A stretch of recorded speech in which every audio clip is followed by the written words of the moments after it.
ഉള്ളത്. അള്ളാഹുവാണ് എല്ലാം കണക്കാക്കുന്നവൻ. അള്ളാഹുവാണ് ആർക്കാണ് അധികാരം നൽകേണ്ടത്, ആർക്കിൽ നിന്നാണ് അധികാരം മേടിക്കേണ്ടത്. ഏത് ധിക്കാരിൽ നിന്നും അധികാരം മേടിച്ചവനാണ് അള്ളാഹു. അടിച്ചമർത്തപ്പെട്ട ജനവിഭാഗത്തിന്റെ കയ്യിലേക്ക് അധികാരത്തിന്റെ ചെങ്കോൽ ഏൽപ്പിച്ചു കൊടുത്തവനാണ് അള്ളാഹു. അള്ളാഹു എല്ലാറ്റിനും കഴിവുള്ളവനാണ്. പക്ഷെ നമ്മളിവിടെ മനസ്സിലാക്കേണ്ട ഒരു കാര്യം, വളരെ പ്രതീക്ഷയോടെയാണ് നമ്മൾ ഇതിന്റെ ഫലങ്ങളെ കാത്തിരിക്കുന്നത്. നമ്മൾ എഴുതിയ സ്കൂളിൽ എഴുതിയ പരീക്ഷയില്ല, ഇത്ര വലിയ രീതിയിലാണ് നമ്മൾ അതിനൊരുങ്ങിയത്. വലിയ ഒരുക്കാനമല്ലേ SLC പരീക്ഷ വരുന്നുണ്ട് എന്ന് പറഞ്ഞപ്പോഴ് നമ്മൾ എത്ര വലിയ ഒരുക്കമാണ് അതിന് നടത്തിയത്. ഒരു മോന് വീട്ടിൽ SLC പരീക്ഷയുണ്ടെങ്കിൽ അന്നിപ്പോ മാർച്ച് മാസം പരീക്ഷയുടെ മാസമാണ്, അന്നെവിടെയും കല്യാണം നടക്കാറില്ല. എന്താ കാര്യം എന്നറിയോ? മക്കൾ SLC പരീക്ഷ എഴുതുകയാണ്, പരീക്ഷയ്ക്ക് വേണ്ടി ഒരുങ്ങുകയാണ്. അവരെങ്ങാനും പരീക്ഷയിൽ പരാജയപ്പെട്ടാലോ എന്നുള്ള ഭീതിയാണ് ഈ മാർച്ച് മാസത്തിൽ കല്യാണങ്ങളില്ലാതെ പോയത്, മാർച്ച് മാസത്തിൽ സൽക്കാരങ്ങളില്ലാതെ പോയത്. മാർച്ച് മാസത്തിൽ ഒരു മതപ്രഭാഷണത്തിന് വേണ്ടി പെർമിഷന് പോയാൽ പോലീസ് സ്റ്റേഷൻ എന്ന് പറയും, ഇപ്പൊ പെർമിഷൻ തരൂല എന്ന് പറയും. എന്താ കാര്യം? കുട്ടികളൊക്കെ അവിടെ ഭാവി നിർണ്ണയിക്കുന്ന പരീക്ഷയ്ക്ക് വേണ്ടി ഒരുങ്ങുകയാണ്. ആ ഒരുക്കത്തിന്റെ ഈ സന്ദർഭത്തിൽ അതിന് ഹാനികരമായി ശബ്ദം സമയമായി വരുമ്പോൾ, ശബ്ദം ശല്യമായി മാറുമ്പോൾ അത് ആ ഒരുക്കങ്ങൾക്ക് വിഘാതമാവാൻ സാധ്യതയുണ്ട്. അതുകൊണ്ട് SLC പരീക്ഷയ്ക്ക് ആ ടൈമിൽ ആർക്കും എന്ത് ചെയ്യൂല, ആർക്കും ഒന്നും കിട്ടൂല, ആർക്കും പെർമിഷൻ കിട്ടൂല. നാടും നഗരവും ആ പരീക്ഷയ്ക്ക് വേണ്ടി ഒരുങ്ങുകയാണ്, ആ പരീക്ഷയ്ക്ക് വേണ്ടി ഒരുങ്ങുകയാണ്. കുട്ടികൾക്ക് കുറെ ഉമ്മമാര് മദ്രസക്ക് കട്ട് ചെയ്ത് സ്റ്റഡി കൊടുത്തു, പ്രത്യേക ട്യൂഷൻ കൊടുത്തു. എന്തിനെന്നറിയോ? ഒരു SLC പരീക്ഷയുടെ വിജയത്തിന് വേണ്ടി. അതൊരു പരീക്ഷണമാണ്, ആ ഒരു പരീക്ഷണത്തിന്റെ വിജയത്തിന് വേണ്ടിയാണ്. ഇങ്ങനെ എല്ലാറ്റിനും നമ്മൾ ചെറിയ കാര്യങ്ങൾക്ക് വേണ്ടി വലിയ രീതിയിലുള്ള അശ്രാന്ത പരിശ്രമം നടത്തുന്നവരാണ് നമ്മൾ, വലിയ പരീക്ഷണങ്ങൾ നടത്തുന്നവരാണ് നമ്മൾ. പിന്നെയോ ഒരാൾക്കൊരു മോളെ കല്യാണം കഴിക്കണം, ഒരു മോളെ കല്യാണം കഴിച്ചു വിടണം. ഒരു പിതാവ് അതിനു വേണ്ടി ഒരുങ്ങുകയാണ്. ഒരുങ്ങിയാൽ അതിന്റെ പരിണിത ഫലം നല്ല രീതിയിലുള്ള ഭർത്താവിന്റെ കയ്യിലേക്ക് ഏൽപ്പിച്ചു കൊടുക്കുക എന്നുള്ളതാണ്. ഒരാൾ വിദേശത്തേക്ക് പോകണോ, അതിനുവേണ്ടി ഒരുങ്ങുകയാണ്. അതിന്റെ പാസ്പോർട്ടും അതിന് ടിക്കറ്റും വീണ്ടും ഉറപ്പുവരുത്തിയിട്ടാണോ യാത്ര പോകുന്നത്. അതുപോലെ എന്തെങ്കിലും ഒരു സ്ഥാപനങ്ങളുടെ വാർഷിക സമ്മേളനം നടക്കുകയാണ്, ഒരു സംഘടന നടക്കുകയാണ്, വർഷങ്ങൾക്ക് മുമ്പേ അതിനു വേണ്ടി ഒരുങ്ങി. എന്താ? അതിന്റെ വിജയമാണ് വേണ്ടത്. അതേപോലെ തന്നെ മഴക്കാലവും ഈ തണുപ്പ് കാലത്തിനൊക്കെ വേണ്ടി നമ്മൾ ഒരുങ്ങാറില്ലേ? മഴക്കാലം വരാനായാൽ, ഒരു ജൂൺ വരാനാകുമ്പോഴേക്കിന് പഴയ കാലത്താണെങ്കിൽ ഓടുമേഞ്ഞ ഒരു വീടുകളില്ലാത്ത കാലത്ത് ഓലമേഞ്ഞ വീടുകളായിരുന്നു, ആ പുല്ലുകൊണ്ട് മേഞ്ഞ വീടുകളായിരുന്നു. ഓരോ കൊല്ലവും മഴക്കാലം വരുമ്പോൾ മഴക്കാലത്ത് പ്രതിസന്ധികൾ ഉണ്ടാവരുത്, മഴക്കാലത്ത് പ്രയാസങ്ങൾ ഉണ്ടാവരുത് എന്ന് വിചാരിച്ചുകൊണ്ടാണ് ഓരോ ആളുകളും വീട് മുഴുവനും അവരുടെ വീടുകളൊക്കെ സുരക്ഷ വരുത്തി മഴക്കാലത്തെ പതിയിടിച്ചുകൊണ്ട് അതിൽ വിജയം കരകതമാക്കാൻ വേണ്ടി ഒരുങ്ങി നിൽക്കാറുള്ളത്. തണുപ്പ് കാലം വരുമ്പോൾ മറ്റുള്ള പാശ്ചാത്യ രാജ്യങ്ങളൊക്കെ തണുപ്പ് കൊണ്ട് ആളുകൾ മരിക്കുന്ന രാജ്യങ്ങളുണ്ട്, അവിടൊക്കെ മുൻകൂട്ടി ഒരുങ്ങുകയാണ്, കമ്പിളി ഗവൺമെന്റ് തന്നെ കൊടുക്കുകയാണ്. ഇങ്ങനെയുള്ള ഒരുക്കാനങ്ങൾ നടക്കുകയാണ്. എന്തിനാ ഇതൊക്കെയെന്നറിയോ? ഇതൊക്കെ എന്തിനാണ്? അവർക്കുള്ള വിജയത്തിന് വേണ്ടിയാണ്, വിജയത്തിന് വേണ്ടിയാണ്. ആ വിജയത്തിന്റെ വിഷയം കിട്ടുമ്പോൾ, വിജയത്തിന്റെ പ്രഖ്യാപനങ്ങളുടെ പല പ്രഖ്യാപനം പോകുമ്പോൾ വിജയമുണ്ട്. ഇതൊക്കെ ഒരു പരീക്ഷകളാണ്. അതിൻ്റെയൊക്കെ വിജയം അത് സന്തോഷം പകരുന്നതാണ്. എന്നാൽ നമ്മളൊരു കാര്യം മനസ്സിലാക്കേണ്ടത്, ഇങ്ങനെയൊക്കെ വലിയ പരീക്ഷണങ്ങൾ നടത്തി ഒരു ഇലക്ഷൻ നടന്നുകൊണ്ടിരിക്കുന്നു. ഇനി വരാൻ പോകുന്ന പരീക്ഷയോടെ എല്ലാവരും ചാനലുകൾ അതാണ് ചർച്ച ചെയ്യുന്നത്. ആര് വരും, എന്തുണ്ടാകും, എന്താ സംഭവിക്കുന്നത്, ഇനി ഇത് തന്നെയാണ്, ശബ്ദ കോലാഹലമാണ്, ഇങ്ങനെ പറഞ്ഞുകൊണ്ടിരിക്കുകയാണ്. എന്നാൽ നമ്മളൊക്കെ മനസ്സിലാക്കേണ്ട വലിയ ഒരു പരീക്ഷ വരാനുണ്ട്. നമ്മൾ ഈ SLC പരീക്ഷ കഴിയുമ്പോൾ, ഒരു ഇലക്ഷൻ കഴിയുമ്പോൾ അതിനൊക്കെയുള്ള ഗ്യാരണ്ടി എത്രയാണെന്നറിയോ? ഗ്യാരണ്ടി എന്ന് പറഞ്ഞ സാധനം 5 വർഷമേ ഉള്ളൂ. 5 വർഷത്തെ ഒരു ഗ്യാരണ്ടിക്ക് വേണ്ടിയാണ്, 5 വർഷത്തെ ഒരു അധികാരത്തിന് വേണ്ടിയാണ്, 5 വർഷത്തെ താൽക്കാലികമായി ഉണ്ടാകുന്ന സുഖദുഃഖങ്ങൾക്ക് വേണ്ടിയാണ്, അല്ലെങ്കിൽ അധികാരം കൈയാളുന്നതിന് വേണ്ടിയാണ് രാവും പകലും നമ്മൾ അശ്രാന്ത പരിശ്രമം നടത്തിയത്. ചൂടും തണുപ്പും വകവെക്കാതെ ഈ ശക്തമായ മെയ് മാസത്തിലെ ശക്തമായ കുംഭമീന മാസങ്ങളൊക്കെ ചൂടുപിടിച്ച സന്ദർഭങ്ങളാണ്. നമ്മൾ ഇലക്ഷന് വേണ്ടി പുറത്തിറങ്ങിയില്ലേ? നമ്മൾ 1 മാസക്കാലം നീണ്ടുകൊണ്ട് അതിനു വേണ്ടി നമ്മൾ പ്രയത്നിച്ചില്ലേ? നമ്മൾ ആരെങ്കിലും വീട്ടിലിരുന്നോ? അതുമായി ബന്ധപ്പെട്ട ആളുകൾ എത്ര വലിയവർ പോലും ശക്തമായ ചൂടിന്റെ താപമേറ്റ് തലമിന്നി കറങ്ങി വീണില്ല പല ആളുകളും. എന്തേ കാര്യം? വോട്ട് നേടണം, അതിലൂടെ വിജയം കരഗതമാക്കണം, അതിനുവേണ്ടി പണിയെടുക്കണം. പണിയെടുക്കാതെ പുറയിലിരുന്നാൽ വിജയമുണ്ടാവില്ല എന്ന് മനസ്സിലാക്കി സകലം റോട്ടിലിറങ്ങിയില്ലേ? ഷോകൾ നടന്നില്ലേ? തൃശ്ശൂരും മലപ്പുറത്തും കോഴിക്കോടൊക്കെ നടന്നില്ലേ? എന്താ കാര്യം? ശക്തമായി ചുട്ടുപൊള്ളുന്ന വെയിലിന്റെ താപമേറ്റുകൊണ്ട് ആളുകളൊക്കെ റോഡുകളിലൂടെ അവനവന്റെ ചിഹ്നവും പിടിച്ചു നടന്നു. എന്തിനാണെന്നറിയോ? ഓരോ വീടുകളും 1, 2, 3 തവണ കയറി. എന്തിനാണെന്നറിയോ? നിങ്ങൾ ഒരു 5 വർഷത്തെ വിജയത്തിന് വേണ്ടിയാണ്. 5 വർഷത്തെ വിജയത്തിന് വേണ്ടിയാണ്. 5 വർഷം കഴിഞ്ഞാൽ അതിന്റെ ഗ്യാരണ്ടി. എന്നിട്ട് പോലും ഇത്ര വലിയ പരീക്ഷണങ്ങളിലൂടെ നമുക്ക് മുന്നോട്ട് പോകാൻ സാധിച്ചു. ചൂട് നമുക്കതൊരു പ്രശ്നമായതേയില്ല. അങ്ങാടിയിലൊക്കെ തിരക്കാണ്. ചൂടും ശക്തമായ തണുപ്പുമൊക്കെ സഹിച്ചുകൊണ്ട് വോട്ടിന് വേണ്ടി ഓടി നടന്ന് നമ്മൾ വിജയിക്കണം. ആ വിജയമാണ് പ്രതീക്ഷയുള്ളത്. എന്നാലോ വിജയപ്രതീക്ഷ ഫലപ്രഖ്യാപനത്തിലെ സന്തോഷങ്ങളും സന്താപങ്ങളും എന്ന് പറയുമ്പോൾ ഒരുപക്ഷെ സന്തോഷമാവും, അല്ലെങ്കിൽ സന്താപമാവും. SLC പരീക്ഷയിലും +2 പരീക്ഷയിലും ഒരുപക്ഷെ റിസൾട്ട് സന്തോഷമാവാം. ചില വീടുകൾ സന്തോഷിക്കുന്നുണ്ട്, ചില വീടുകൾ ദുഃഖപൂഷ്ടമായ രീതിയിലുള്ള വീടുകളുണ്ട്. എന്താ കാര്യം? പരാജയപ്പെട്ടിട്ടുണ്ട്. എന്നാൽ ഒന്നുകൂടി നമ്മൾ മനസ്സിലാക്കണം, ഇനിയൊരു ജൂൺ 4 കഴിഞ്ഞാലും ചില ആളുകൾ വിജയിക്കുകയും ചില അധികാരങ്ങൾ പോവുകയും ചിലർക്ക് അധികാരങ്ങൾ കിട്ടുകയും ചെയ്താലും 5 വർഷത്തേക്ക് മാത്രമാണ് അതുള്ളത്. അതിനപ്പുറത്ത് പിന്നീട് വീണ്ടും ഒരുങ്ങാം, വീണ്ടും മറ്റേതിനേക്കാൾ വലിയ രീതിയിലുള്ള മോഹന വാഗ്ദാനങ്ങൾ നൽകാം. അവന് വീണ്ടും മത്സരിക്കാം, വീണ്ടും ഒരുപക്ഷെ പരാജയപ്പെട്ടാൽ വിജയിക്കാനാവും. SLC പരീക്ഷയും വ്യത്യസ്തമല്ലല്ലോ. ഇനി അവർക്ക് ഒരു പരീക്ഷയുണ്ട്, പരീക്ഷയുണ്ട്. അതിലും പരാജയപ്പെട്ടാൽ ഇനി അടുത്ത വർഷം ശക്തമായി എഴുതിയിട്ട് SLC തോറ്റവൻ പോലും അടുത്ത വിഷയം എഴുതി, അടുത്ത വർഷം എഴുതി ഡോക്ടറും എഞ്ചിനീയറും CA-ക്കാരും ഒക്കെയായി മാറാൻ പ്രാപ്തി നേടാൻ അവരെ കൊണ്ട് സാധ്യമാണ്. എന്നാൽ ഈ പരീക്ഷണങ്ങൾക്കൊക്കെ തീച്ചൂളയിൽ നമ്മൾ ശക്തമായ പ്രചരണം നടത്തി വിജയത്തിന് വേണ്ടി പരിശ്രമിക്കുമ്പോൾ നമ്മളൊരു കാര്യം മനസ്സിലാക്കണം. ഒരു വലിയ വിജയപ്രഖ്യാപനത്തിന്റെ ദിവസം വരാനുണ്ട്.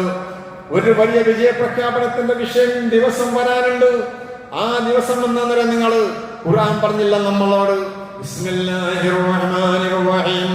വജൂഹുൻ യൗമൈദിൻ മുസ്ഫിറ ളാഹികത്തുൻ മുസ്തബിശിറ വവജൂഹുൻ യൗമൈദിൻ അലൈഹാ ഗബറ തർഹഖുഹാ ഖതറ ഉലൈക ഹുമുൽ കഫറത്തുൽ ഫജറ. ആധുനിക സംവിധാനങ്ങൾ ഉപയോഗിച്ച് തട്ടിപ്പിലൂടെയും വെട്ടിപ്പിലൂടെയും വിജയം കരഗതമാക്കിയവർ, ഒരുപക്ഷെ സകല പെട്ടികളും ഉപയോഗിച്ച് കള്ളത്തരത്തിലൂടെ കള്ളവോട്ടുകൾ ചെയ്ത് വിജയിച്ചവർ, ഒരുപക്ഷെ കൂടെ ഇരുന്ന് കോപ്പിയിടിച്ച് വിജയിച്ചവനാവാം. അവർക്കൊക്കെ സഹായങ്ങളുണ്ട്, അവിടെയൊക്കെ പരീക്ഷകൾ നടക്കുകയാണ്. എല്ലാറ്റിലും മായങ്ങളുണ്ടാവാം, എല്ലാറ്റിലും അനധികൃതമായ രീതിയിലുള്ള പ്രവർത്തനം ഉണ്ടാവാം. പക്ഷേ അതൊന്നും നടക്കാത്തൊരു വലിയ പരീക്ഷണം വരുന്നുണ്ട്. ആ പരീക്ഷണത്തിൽ വിജയിക്കുന്നു. വിജയിച്ചു എന്നറിയുമ്പോൾ അന്ന് ചില മുഖങ്ങൾ പ്രസന്നമാവും. അന്ന് ചില മുഖങ്ങൾ പ്രസന്നമാവും, ചില മുഖങ്ങൾ അന്ന് പ്രസന്നഭാവത്തോടെയുള്ള സന്തോഷിക്കുന്ന പുഞ്ചിരിക്കുന്ന മുഖങ്ങളാണ് ചിലത്. പിന്നെയോ മുസ്തബിശിറ, സന്തോഷം കൊള്ളുന്നവയാണ്. ഇങ്ങനൊരു മുഖം പല പ്രഖ്യാപനത്തിന് ദിവസം വരും. പിന്നെയോ ചില മുഖങ്ങളിലെന്ന് പൊടി പുരണ്ടതാവും. അത് മുഴുവനും ഇരുൾ പൊതിഞ്ഞതാവും. അത് അസത്യനിഷേധികളായ ആളുകൾക്കുള്ളതാണ്. 2 രീതിയിലുള്ള പ്രഖ്യാപനങ്ങൾ വരികയാണ്. ആരാ പ്രഖ്യാപിക്കുന്നത്? അത് അല്ലാഹുവാണ്. ഇവൻ സ്വർഗത്തിലേക്കാണോ നരകത്തിലേക്കാണോ എന്നുള്ള വലിയ പരീക്ഷണത്തിന്റെ വിജയമാണത്. ആ വിജയത്തിൽ അവിടെ വിജയിക്കാനുള്ള പണിയെടുക്കുന്ന ഏറ്റവും വലിയ പണിയാണ് നമ്മൾ ഇവിടെ ചെയ്തുകൊണ്ടിരിക്കുന്നത്. കേവലം ഒരു മാസക്കാലത്തെ പരിശ്രമമേ നമ്മൾ ഇലക്ഷന് വേണ്ടി വന്നു എങ്കിൽ, അല്ലെങ്കിൽ ഒരു മാസമാണ് SLC പരീക്ഷയ്ക്ക് വേണ്ടി വന്നതോ എങ്കിൽ, ഒരു 60-70 വർഷക്കാലത്തെ പരിശ്രമമാണ് ആഖിറത്തിലുള്ള ആ വോട്ടിങ്ങിന്റെ. ഇവിടെ ചെയ്യുന്ന വോട്ടുകൾ ഓരോന്നും, ഇവിടെ ചെയ്യുന്ന സൽക്രമങ്ങൾ ഓരോന്നും വോട്ടുകളാണ്. ആ വോട്ട് പൊട്ടിയെ നിക്ഷേപിച്ചിരിക്കുകയാണ്. ഇവിടെ നിന്നത് പൊട്ടിക്കപ്പെടൂല. അതിന്റെ റിസൾട്ട് അറിയുന്നത് ജൂൺ 4-നല്ല. അതിന്റെ റിസൾട്ട് അറിയാൻ വർഷങ്ങളിലും കാത്തിരിക്കണം. എന്നാലോ ഒരുപക്ഷെ പരാജയപ്പെടാം, അള്ളാഹു കാക്കട്ടെ. ഒരുപക്ഷെ വിജയിക്കാം. വിജയിച്ചവർ എന്നും വിജയമാണ്. പരാജയപ്പെട്ടവനോ പരീക്ഷയില്ല. അവിടെ ഇനി പരീക്ഷയില്ല. അടുത്ത കൊല്ലം ഒന്നും കൂടി ഒരുങ്ങി വരാമെന്നുള്ള പ്രതീക്ഷയുമില്ല. ഖാലിദീന ഫീഹാ, അതിലവർ കാലാകാലം കിടക്കുകയാണ്. പക്ഷെ നമ്മളെ ദുനിയാവിന്റെ വിഷയത്തിന് വേണ്ടി വെയിൽ കൊള്ളാൻ നമുക്ക് പേടിയുണ്ടായില്ല. പനി വരുമോന്ന് പ്രശ്നമില്ല. ക്ഷീണാവോ പ്രഷർ കൂടോ പ്രമേയം കൂടോ പ്രശ്നമില്ല. ചൂടുണ്ടായപ്പോൾ വെയിലത്തിറങ്ങി നമ്മൾ. ഒരു മാസം ഉണ്ടെങ്കിൽ ഇത് എത്ര തന്നെ ഉള്ളൂ, ഒരു 60 വർഷം ഉണ്ടാവുള്ളൂ. പേറി പറഞ്ഞാൽ 70-80 വർഷമേ ഉള്ളൂ. ഇത് നമ്മുടെ ഇലക്ഷൻ പ്രചരണത്തിന്റെ സമയമാണ്. വോട്ടെടുപ്പാണ് നടന്നുകൊണ്ടിരിക്കുകയാണ്. ഒരു വോട്ടെടുപ്പിന് വോട്ട് ചെയ്യാൻ വേണ്ടി വന്നവരാണ് നമ്മൾ ഇവിടെ. ഈ വോട്ട് രേഖപ്പെടുത്തി പൊട്ടിയിട്ടുകൊണ്ട് വീട്ടിലേക്ക് തിരിച്ചു പോകുന്നവരാണ് നമ്മൾ. അത് പൊട്ടിക്കുന്നതെന്നറിയോ? അതവിടെയാണ്. അന്നൊരു പ്രത്യേകതയുണ്ട്. അന്ന് പ്രധാനമന്ത്രി ഉണ്ടാവില്ല, അന്ന് മന്ത്രിമാരുണ്ടാവില്ല. അന്ന് എല്ലാവർക്കും പരീക്ഷയാണ്. പ്രധാനമന്ത്രിക്കും പരീക്ഷയാണ്. അവരും സ്ഥാനാർത്ഥിയാണ്. പ്രജകളും എല്ലാവരും സ്ഥാനാർത്ഥിയാണ്. മനുഷ്യരൊക്കെ സ്ഥാനാർത്ഥികളാവുന്ന വലിയ ഒരു ഇലക്ഷനാണ്. അതാണ് നടന്നുകൊണ്ടിരിക്കുന്നത്. വലിയ ഇലക്ഷൻ നടക്കുന്നുണ്ടല്ലോ, അതിന് പേടിയോടെ ഇരിക്കുന്ന ആളുകളാണ്. പക്ഷെ അവിടെയല്ല പേടി വേണ്ടത്. നമുക്കുള്ള പേടി, നമുക്ക് സന്തോഷം വേണ്ടത്. പല പ്രഖ്യാപനങ്ങൾ പലതും നടക്കുമ്പോൾ, എല്ലാറ്റിലും വീണ്ടും വിജയിക്കാനുള്ള സാധ്യതയുണ്ടാകുമ്പോൾ നമുക്കുള്ളത് എന്താണെന്നറിയോ? നമ്മളെ വോട്ടുകൾ ഓരോ ദിവസവും ഇങ്ങനെ ചെയ്തുകൊണ്ടിരിക്കുകയാണ്. അവിടെ കൃത്രിമങ്ങളില്ല. ഒരു ചിഹ്നത്തിൽ അമർത്തുമ്പോൾ മറ്റേ ചിഹ്നത്തിൽ ലൈറ്റ് കാണില്ല. അതുപോലെ തന്നെ ചെയ്ത വോട്ടുകളൊന്നും നഷ്ടപ്പെടില്ല.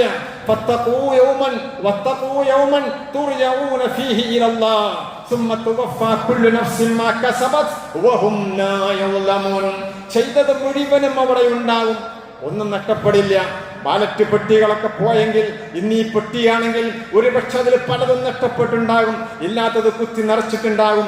നിന്റെ അക്കൗണ്ടുകളിൽ, നിന്റെ ഇവിടുത്തെ ഈ കാണുന്ന ഇലക്ഷൻ നടന്ന് വോട്ട് ചെയ്തുകൊണ്ടിരിക്കുന്ന നമ്മുടെ ആ പെട്ടിയിൽ ഒന്നും അനുഗ്രഹമായി വരില്ല. ചെയ്തത് എവിടെ പോയി എന്ന നിസ്കാരം എന്ന് ചോദിക്കില്ല. ഞാൻ ചെയ്ത വോട്ടെവിടെ എന്ന് ചോദിക്കില്ല. എല്ലാം അവിടെയുണ്ട്.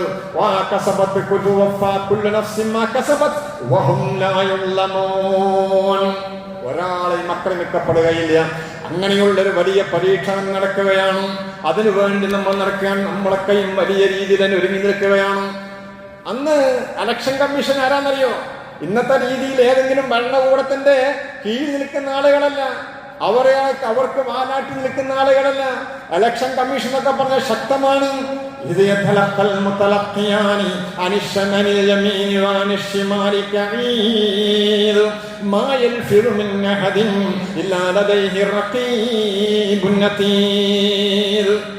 ഇലക്ഷൻ കമ്മീഷൻ ശക്തമാണ്. രണ്ടാളുകളാണ്. നമ്മൾ വോട്ട് ചെയ്യാൻ സ്ഥാനാർത്ഥികൾ 2 മലക്കും പിശാചുണ്ട്. നമ്മൾ ചെയ്യുന്ന ഭൂമകത്തെ നമുക്ക് ഇലക്ഷൻ കമ്മീഷനാകുന്ന അള്ളാഹു നമുക്ക് നൽകിയിട്ടുള്ള ഒരു അവധിയുണ്ട്, 10-60 ദിവസം വരെ. ഇത് പ്രചരണത്തിന്റെ സമയമാണ്. വെയിലും ചൂടും വകവെക്കാതെ, രാത്രിയും പകലും വകവെക്കാതെ, രോഗിയും ആരോഗ്യവും വകവെക്കാതെ അതിനുവേണ്ടി പരിശ്രമിക്കേണ്ടവരാണ് ഈ 6 വർഷക്കാലം. ആരാ സ്ഥാനാർത്ഥി എന്നറിയോ? ഒരു ഭാഗത്ത് മലക്കുണ്ട്, മറുഭാഗത്ത് പിശാച്ചുണ്ട്. പിശാച്ച് പറയുന്നു തെറ്റ് ചെയ്യണമെന്ന്, അവനപ്പം നമ്മൾ വോട്ട് ചെയ്യുന്നു. മലക്ക് പറയുന്നു നിസ്കരിക്കണമെന്ന്, പള്ളിയിലേക്ക് പോകണമെന്ന്, അവൻ നമ്മൾ വോട്ട് ചെയ്യുന്നു. അവസാനം ഈ 2 വോട്ടും കൂടിയിട്ട് പിശാച്ചിനാണോ കൂടുതലെന്നും മലക്കിനാണോ കൂടുതലെന്നും, ആര് പറഞ്ഞതാണ് ചെയ്തത് കൂടുതലെന്നും നോക്കുന്ന ദിവസമാണ്. ആ ദിവസം വരുമ്പോൾ എന്ന് പറഞ്ഞത് ആ ദിവസമാണ്. അവിടെ യാതൊരു രീതിയിലുള്ള തെറ്റിപ്പും നടക്കുകയില്ല. ഖുർആൻ പറഞ്ഞില്ലേ, രണ്ടാളുകൾ ഇരിക്കുകയാണ്. സ്ഥിരപ്പെടുത്തപ്പെടുന്ന 2 ആളുകൾ. ആ 2 പേര് സ്ഥിരപ്പെടുത്തുന്ന ചില വിഷയങ്ങളുണ്ട്. അവരെന്താണെന്നറിയോ? അവർ യമീനിലും ഷിമാലും ഇരുന്ന് ഇരിക്കുകയാണ്. ഒരു വോട്ട് വന്നാൽ വലതുഭാഗത്ത് മലക്കിനൊരു വോട്ട് കിട്ടിയാൽ അത് അവർ രേഖപ്പെടുത്തിയിട്ടുകയാണ്. മോശമായ വർത്തമാനം പറയുമ്പോൾ ഒരു വോട്ട് ഇവിടെ രേഖപ്പെട്ടുകൊണ്ട് കിടക്കുകയാണ്. ആ വോട്ടുകൾക്ക് പിന്നീട് മാറ്റമില്ല. ഭൂമുഖത്തുന്നത് പൊട്ടിക്കപ്പെടില്ല. അത് പൊട്ടിക്കപ്പെടുന്നത് അവിടെ വെച്ചുകൊണ്ടാണ്. പക്ഷെ നമ്മളൊരു കാര്യം മനസ്സിലാക്കേണ്ടത്, ആ ഒരു ഇലക്ഷന് വേണ്ടി ഒരുങ്ങാനുള്ള ഒരു മനസ്സായിരിക്കണം ഈ പരീക്ഷണങ്ങളോട് നമ്മൾ നേടേണ്ടതാണ്. പല പ്രഖ്യാപനങ്ങൾ പലതും വന്നു. എത്ര ആളുകൾ ഈ രാജ്യത്ത് വന്നു, എത്ര വർഷം കൂടെ പല പ്രഖ്യാപനം വന്നു. പറ്റേ അമ്പേ പരാജയപ്പെട്ടവൻ മറ്റൊരു ഇലക്ഷൻ നടന്നപ്പോൾ അതിൽ പൂർണ്ണമായി വലിയ രീതിയിലുള്ള വലിയ വിജയം കരഗതമാക്കാവന് സാധ്യമായി. അസൈസിൽ ഒരുപക്ഷെ പരാജയപ്പെട്ടവൻ പിന്നത്തെ വർഷം വലിയ വിജയിയായി അവസാന ഉന്നതികൾ അവൻ എത്തിയെങ്കിൽ ഇതങ്ങനെയുള്ളതല്ല. ഈ പരീക്ഷ എന്ന് പറയുന്നത് ഇത് അവസാനത്തെ പരീക്ഷയാണ്. അതുകൊണ്ട് അവിടെ വെച്ചുകൊണ്ട് ദുനിയാവാകുന്ന ഈ ഭൂമുഖത്ത് വെച്ചുകൊണ്ട് അദ്ദുനിയ മസ്റഅത്തുൽ ആഖിറ എന്ന് പറഞ്ഞില്ലേ, അവിടെ വെച്ചുകൊണ്ട് അവിടേക്കുള്ള വോട്ടിങ്ങിന് വോട്ട് ചെയ്ത് വിജയം കരഗതമാക്കി സ്വർഗമാകുന്ന അധികാരം തങ്കോലേന്താനുള്ള പരിശ്രമത്തിലാവണം ഒരു വിശ്വാസി. സ്വർഗത്തിലാണ്, അവിടെയാണ് ഇവന്റെ അധികാരം. കേവലം ഡൽഹിയിലെ പാർലമെന്റിലല്ല, തിരുവനന്തപുരത്തെയും മറ്റുള്ള നിയമസഭകളിലല്ല ഉള്ളത്, അല്ലെങ്കിൽ മറ്റുള്ള ഇടത്തല്ല ഉള്ളത്. അതൊക്കെ ഇന്ന് കഴിഞ്ഞ് നാളെ വന്നു. എത്ര ആളുകൾ പോയി ഒന്നുമില്ലല്ലോ, എല്ലാം പോയി. അതൊക്കെ ഈ ഭൂമുഖത്തിന്റെ നൈമിഷികമായ ചില നിമിഷങ്ങളാണ്. നമ്മുടെ വോട്ട് വലതു ഭാഗത്തുള്ള മലക്കിനാവണം. ആ വോട്ടുകൾ അവർ രേഖപ്പെടുത്തപ്പെടും, അതവിടെ തുറക്കപ്പെടും. അങ്ങനെ തുറക്കപ്പെടുമ്പോൾ ഒരു ദിവസം നിങ്ങൾ നല്ലോണം ശ്രദ്ധിക്കണം. നിങ്ങൾ ഇലക്ഷന്റെ വിജയ പരാജയത്തിന്റെ ദിവസമാണത്. നിങ്ങളെ അല്ലാഹനെ കൊള്ളുന്ന മടക്കപ്പെടും. എന്നിട്ട് അവർക്കൊക്കെയും ഈ കാര്യങ്ങൾ ചെയ്യും. പക്ഷേ എന്താ ചെയ്യുന്നതെന്നറിയോ, നമ്മള് ഇങ്ങനെയൊക്കെ ആയിട്ടും ഇത്രമാത്രം ഒരു പള്ളിയിൽ പോകുമ്പോ റമളാൻ മാസമാണ് അല്ലെങ്കിൽ മറ്റുള്ള മാസം വലിയ വെയിൽ ചൂട തറാവിക്കുമ്പോ കയ്യിലപ്പ വലിയ ക്ഷീണാണ് എന്ന് പറയുന്നില്ലേ. ആ ക്ഷീണം എന്തുകൊണ്ട് ഭൂമുഖത്തിന്റെ ഒരു കാര്യലാഭത്തിന് വേണ്ടി നമുക്ക് ക്ഷീണമായില്ലല്ലോ. മതപരമായ വിഷയങ്ങളിൽ, നന്മയുടെ കാര്യങ്ങളിൽ ഒരു ചെറിയ നിസ്സാരമായ കാര്യം പോലും നമുക്കത് ക്ഷമിക്കാൻ കഴിയുന്നില്ല. മറ്റുള്ളതിന് പൊരി വെയിലേകാം. ഒരു വെള്ളിയാഴ്ച ജുമാക്ക് ഒരു പക്ഷെ പുറത്ത് നിൽക്കേണ്ട സ്ഥിതി വന്നാൽ അടുത്ത വെള്ളിയാഴ്ച ജുമാക്ക് പോകുന്നില്ല, കാരണം പുറത്താണ് ഞാൻ നിസ്കരിച്ചത് ഒരു 10-5 മിനിറ്റ്. പക്ഷേ അതിന് വലിയ ദേഷ്യവും പ്രയാസമാണ്. നേരെ മറിച്ചിന് പ്രശ്നമല്ലല്ലോ. അപ്പൊ നമ്മളുടെ ഏറ്റവും വലിയ വിജയ പരാജയങ്ങൾ അവിടെയാണുള്ളത്. നമ്മളെന്താ ചെയ്യണത്? ബിസ്മില്ലാഹിർ റഹ്മാനിർ റഹീം. ബൽ തൂസിറൂനൽ ഹയാത്തദ് ദുനിയ വൽ ആഖിറതു ഖൈറും വഅബ്ഖാ. ദുനിയാവിനാണ് നമ്മൾ പ്രാമുഖ്യം നൽകുന്നത്, ആഖിറത്തിന് പ്രാമുഖ്യം നൽകുന്നില്ല. فأما من ثقلت موازينه فهو في عيشة راضية وأما من خفت موازينه فأمه هاوية وما أدراك ما هي نار حامية. നമ്മുടെ വോട്ട് ചെയ്യുന്ന പെട്ടികൾ, ബാലറ്റ് പെട്ടികൾ